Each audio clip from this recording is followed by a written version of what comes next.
are making some little French cakes called Madeleines. So welcome to everyone who is joining us live. Make sure that you can see me. Excellent. All right, guys. So if you are looking for the recipe, you will find it in the description box below. So just jump onto that and you'll find it right there. As you can see, I've got my recipe all ready to go. I have actually had a lot of people ask for this particular recipe, so I thought it would be a good opportunity to show you folks today. So let's get into it. I'm going to explain a little bit of history about madeleines and then go through our ingredients. So what is a madeleine? Well, basically it's a little French cake. It's believed that it may have actually been invented in Spain, or France, so they're not quite sure. However, it has a very unique shape. Now, I've just cooked some up here, and as you can see, they look like these beautiful little shells. So basically, it's a little sponge cake that looks like a shell, and we use a special form to bake them in.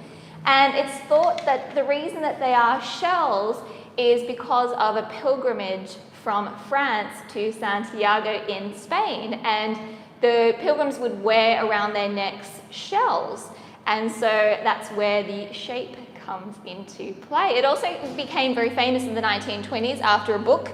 I actually wrote it down. It is called The Remembrance of Things Past. So it became very popular in the 20th century in the 1920s. It's actually from a region in France, which some of you folks may be familiar with the name Lorraine, from the quiche Lorraine. So this particular pastry is also from the same region in Lorraine, in a place called Commercy. So if I get that right. And it is a cake that has been around for many years, for hundreds of years. And it was like a cake that was made for nobles and kings and queens and things like that. So yeah, I wanted to share with you today. And I have noticed around the world that it is something that's becoming more on trend and more fancy. And you will see a lot of people doing their own interpretation of French madeleines. Okay, well, let's get into it. Of course, with a sponge cake, it's some basic ingredients. So the basic ingredients for any sponge cake is, of course, flour, butter, traditionally eggs, and sugar. So those 4 components. Now, of course, we're making everything vegan today, so we're not going to be using any butter or any eggs. So I'm going to show you how to replace those ingredients now. So for our egg replacement, that's something that we're going to have to do straight away. So I wanted to show you that. And we are using a product called Panis Egg today. So if you folks are looking for this product, you can find it on freefromthat.com. It's a whole egg replacer. And what's unique about this product is it does everything. So unlike things like aquafaba, if you've ever replaced a recipe with aquafaba and it just doesn't work, that's because it's only replacing 2 functions, whereas the Panis Egg replaces all 8 major functions of the egg. And you can find more information on the freefromthat.com website. Okay, so I'm going to bring you guys down so we can take a closer look. Let's get you in here. Excellent. All right. So, just bring you folks down here. Beautiful. There we go. Excellent. All right. So to prepare your Panis egg, it couldn't be easier. For every 5 grams of Panis egg, you want to mix with 45 grams of water. In this case, we're replacing 2 small eggs, so we're replacing 80 grams of egg. So if you want to do it on a percentage scale, basically it's 10% of your total weight is going to be your Panis egg. So I have 8 grams going in, and then the rest is my water, bringing it up to a total of 80 grams. Okay, and all the recipe is in the description box below, so you can just click on the link and you'll find all of that information, Exhibit A.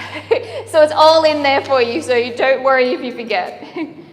So you just want to mix that up, and we're going to set this aside while we start preparing all of our other ingredients, okay? So that is our vegan egg done.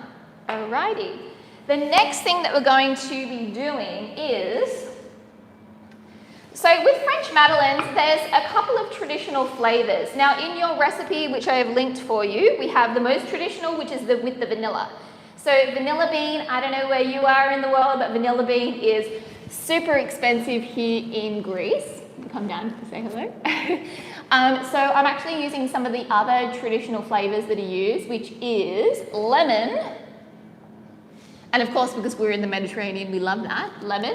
And I'm also going to be using some orange blossom water. So these are other very, very common flavors that you would see in Madeleines. And if you're in Spain, they actually have something very similar called a Magdalena, which is basically the same thing, just different shape, okay? So I'm going to show you a trick now of how to get the most out of your lemon flavor. So I've just pulled out here a mortar and pestle. Now, if you're doing huge quantities, you can do all of this into a food processor. That will work completely fine, but because we're just doing a small batch here, I'm just going to do it straight into my mortar and pestle. All right, so very lucky we have lots of neighbors that give us fruits and vegetables from their garden. Here in Naxos Island, it's a huge, big farm. And so we are very lucky because we always give lots of our treats to our friends and neighbors here when we are doing our research and development, and they always come and bring us lots of lemons and oranges and veggies and stuff from their garden, which is wonderful. So what I'm doing now is I put in some of my sugar, and I'm using the sugar, because it's coarse, to help actually start grinding that lemon zest, and that's going to release a lot of the oils in the lemon zest and bring out that amazing aroma. So we're going to get more flavor into our little French cakes, into our Madeleines. If you're French out there, tell me if I'm saying it correctly. Is it Madeleines or is it Madeleines, or how do you pronounce it? All right, so that's looking good. I'm just going to add a little bit more sugar. And I'm going to keep on grinding this in so we get a beautiful aroma. Another thing that would be wonderful in these cakes, because they are French, is you could actually put in some lavender. That would be really nice too. So you can really customize it to how you like it. Okay, so I'm just going to take all of that lemon zest and sugar and pop it into my bowl here. Oh, it smells just amazing. Now, because vanilla pods are very expensive here in Greece, it's actually not something common that they use here, but you can get this vanilla sugar or vanilla essence. So I'm just going to be using, I've got like half a packet of vanilla sugar, so I'm just going to add that in just for some extra flavor. Now I'm going to add my vegan egg, which has been sitting for 10 minutes. So for you guys at home, just let it sit aside for 10 minutes, just because TV here, we're going to be using it straight away. So putting it straight into our sugar here.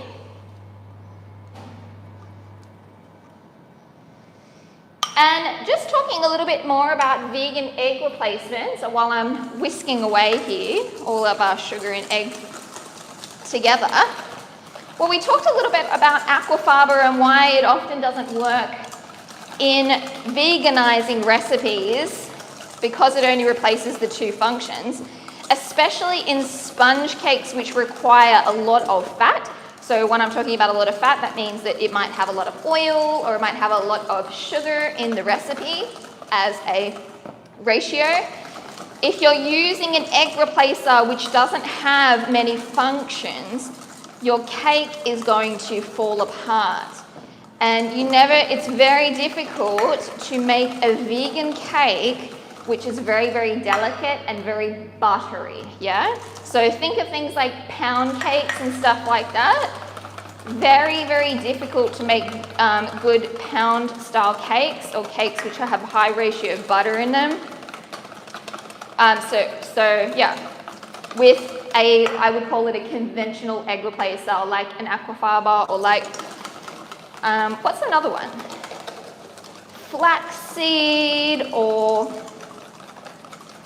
even those commercial ones that you can purchase are generally just based on starch. So you'll look on the pack and it'll say like tapioca starch and baking powder or xanthan gum. So these egg replacers only really replace 2 functions, whereas the paniseg that we use replaces all 8 of those functions. So these are all the abilities of eggs. So binding, coagulation, emulsification, foaming. We also have coagulation, we have leavening, color, and also our beautiful crumb structure. And these are all achieved by using the one solution in the paniseg. So it makes your life so much easier in the kitchen. And when you go to culinary school, pastry school, they actually don't teach you what the egg does. So even I get so many pastry chefs that come and train with me here at Vegan Gastronomy to learn how to make things vegan, because the conventional egg replacers just don't work with their traditional recipes. All right, folks, so we have mixed up our vegan egg and our sugar. So the next thing we're going to be adding is vegan honey. You're saying, Jess, vegan honey? What's that? Well, vegan honey, if you look on our page, guys, I'll bring you folks up a little bit. There we go. So if you look on our channel, we actually made vegan honey a few weeks back. So you can learn how to make this, and this adds an incredible texture to your cake and also flavor as well. So basically all that's in here is like sugar and some glucose syrup and some flavorings and things like that. But I won't talk too much about this. Go watch the video and you can make it yourself. All right, so we're going to add that also to our vegan egg and sugar. And we also have some plant milk here. I'm just using some soy milk here. It's my preferred plant-based milk for when we're using it for baking and things like that. It's probably the closest to the dairy milk. And it wouldn't be a French recipe without making things taste buttery. So I'm using a vegan butter aroma. So this is completely plant-based, and it gives a beautiful butter flavor to our pastries. And if you're interested in knowing where to get this from, I'm happy to share where I get it here in Europe. Just comment below and let me know if you want to know where to buy butter aroma. Okie doke, so that is all mixed up. Next going in, we have our all-purpose flour, and I also have some baking powder here as well. I know back home we call this plain flour, but most of the world call it all-purpose. So it's basically just the flour that you use for most purposes, okay? So I'm just gonna mix those two together. Get another dry whisk, just gently. Now, if you don't have any salt in your vegan margarine, I would recommend to just add a little pinch of salt as well, okay? So I'm just gonna add, oh look, we have our Aegean salt. This is like the local salt here. So I'm gonna add a little bit of that, just a pinch. Okay, and then we're just gonna sift everything into our bowl.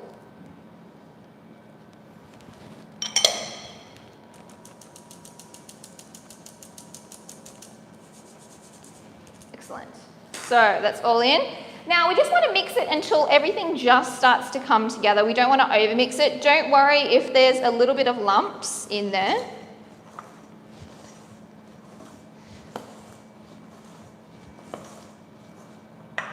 So kind of like to this stage, yeah?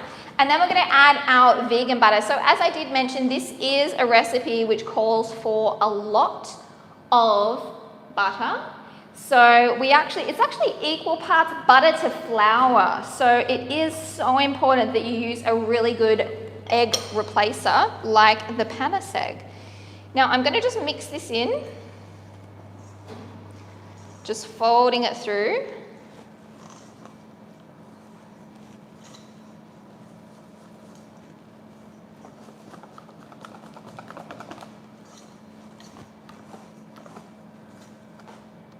And I'm going to add the rest of my plant milk, okay? Now we add that at the end because we want to try and prevent too many lumps. Okay, so once you get to this stage, if you've got a few lumps in there, don't worry, that's fine. So what I would recommend for you to do right now is take some cling wrap. We're going to put some plastic over the top. And this is going to go into the refrigerator for about 30 minutes or up to 4 hours, okay? So I'm only going to just do it quickly while I'm showing you the form. And we talk a little bit about baking. So I'm going to put this in my little fridge here behind me. So it is a really nice quick recipe to do. Or maybe we'll stick it in the freezer. We'll get it nice and cold quickly. There we go. Okay, so to make madeleines, you do need a madeleine form. Now, I'm using a silicone one. I don't know if these are the best ones to use. I find that I don't get them as brown as, say, if you're using like a tin form, like the traditional one, but this is what I do have. If you don't have a madeleine form, you can actually use any kind of small cake form. So a little cupcake form, or even, I've got some here too that I thought I'd show you. So you have these small cake forms as well. So you can basically use any kind of small cake form. The one which is the shell is the most traditional. As we mentioned earlier, it's to symbolize the shells that were worn from the pilgrims going from France to Santiago, and symbolizes the Saint James. St. James? Did I get that right? Yes. The symbol of St. James. Okay, so what we need to do to prepare our forms is I have some butter here. Got some melted butter. Oops. And we're just going to go along with our melted butter, and I have my brush, and I'm just going to put a little bit in each one.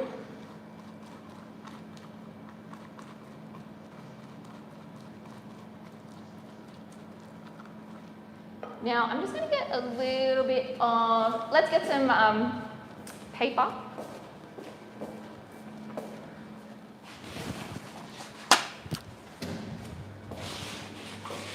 So just get yourself like some kitchen paper, or if you've got your margarine, the leftover, the paper from the margarine, you can do that. And I just like to kind of rub that around because I don't want tons of butter on there. I just want it to be evenly coated, and the brush really gets into the corners of that shell. And then you can just wipe out any excess with the kitchen paper. Okay, so I'm just wiping that out. Beautiful. So that's all done. Then I'll bring the folks down a little bit so you can see. So the next thing that we want to do is we want to dust this with flour, okay? Any type of flour is fine. And I'm using a little tea strainer. So just put our flour in.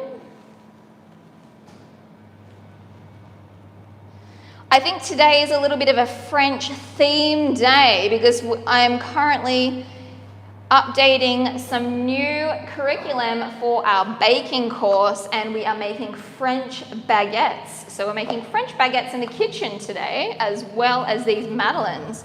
So I can't wait for all of that, and it's going to be great together. We'll have our little brunch with our madeleines and our French baguettes. All right, so see how that's all floured, and I tipped all that excess flour out, okay? So the next thing that we're going to do is you want to grab yourself a piping bag, Now, if you don't have piping bags, that's fine. You can spoon your batter in. Now, do remember you want to use your batter chilled. So because we're here live with you folks and I don't want you to wait half an hour, we're going to just use it straight away.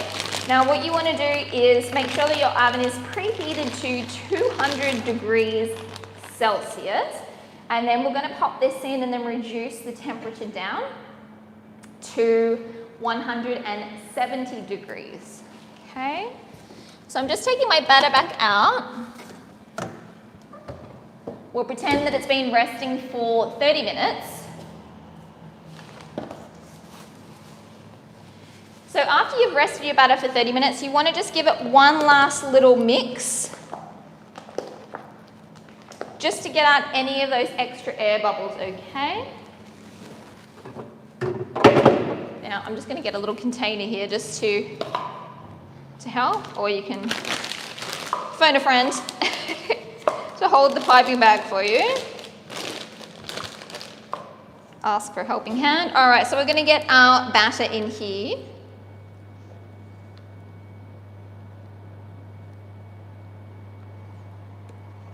So this one here, we just did the lemon, and the ones previously, I also put the orange blossom water. So if you're using orange blossom water, I would recommend to use about 1.5 to 2 teaspoons. That's plenty. You wouldn't want to use any more than that. And that will give a lovely floral aroma. So we just got the two different ones here. But you can do what you like. Okay. All right, so once you've got that, you want to just trim the edge, trim the end, like so. And then we're going to fill these guys. We want to fill it almost to the top, okay? So I like to kind of go in a zigzag motion like this.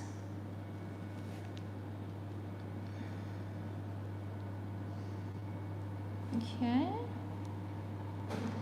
And these in the oven will take anywhere, depending on how hot your oven is, but generally about 10 to 12 minutes. So it's a really nice, easy batter to make. Very simple little cake and absolutely delicious.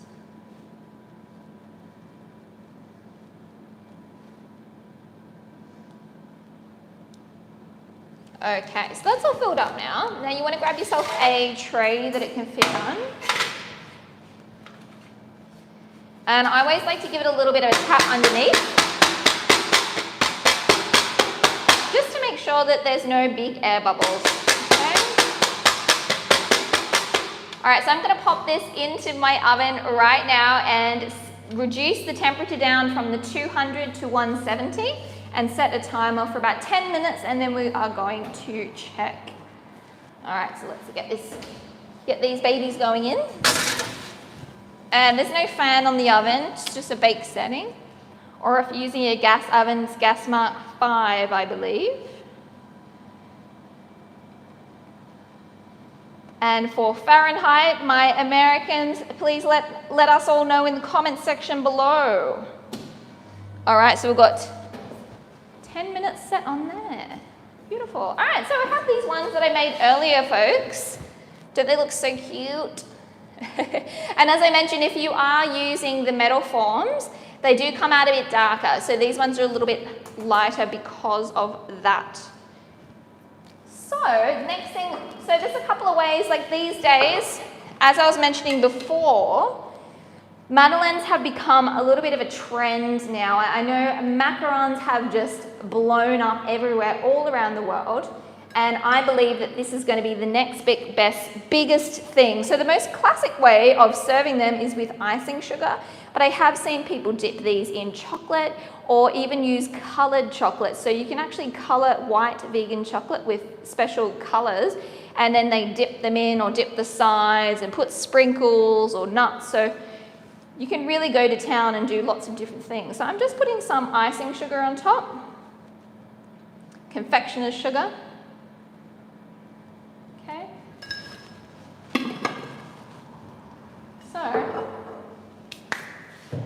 there you go, guys.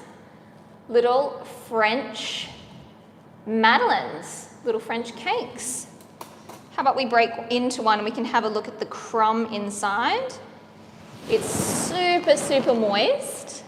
A very fine crumb. It's very similar to like a butter cake or like a pound cake, probably a little bit lighter than that, but it's absolutely delicious. And these are fantastic, often served with coffee. If you're in Spain, their versions of the Magdalenas, they always serve them with coffee. So when we were in Spain, in Mallorca, if you went to go get a coffee, they would always give you like a little cake.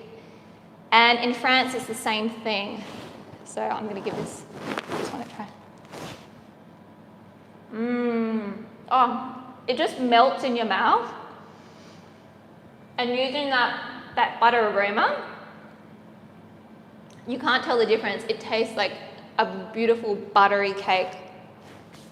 And this one we put the orange blossom water, so it really has that Mediterranean feel to it. They're so delicious. So guys, please give these ones a try at home. French Madeleines. You'll probably see it a bit better from that angle. There you go. Aren't they cute? Little shells, little French tea cakes. So please give them a try at home. Let me know in the comments section what you think. And if you have any questions about paniseg, please leave them down below as well. You can find that on our freefromthat.com website. And if you want to learn more about vegan pastry and baking, come check out some of our courses online at vegangastronomy.com. And every week we have free masterclasses. So every Tuesday at 1 p.m. you'll catch Stephanie, Chef Steph, she's always making something, and myself here on Wednesdays at 10 a.m. So I will see you next week. Happy baking. Bye.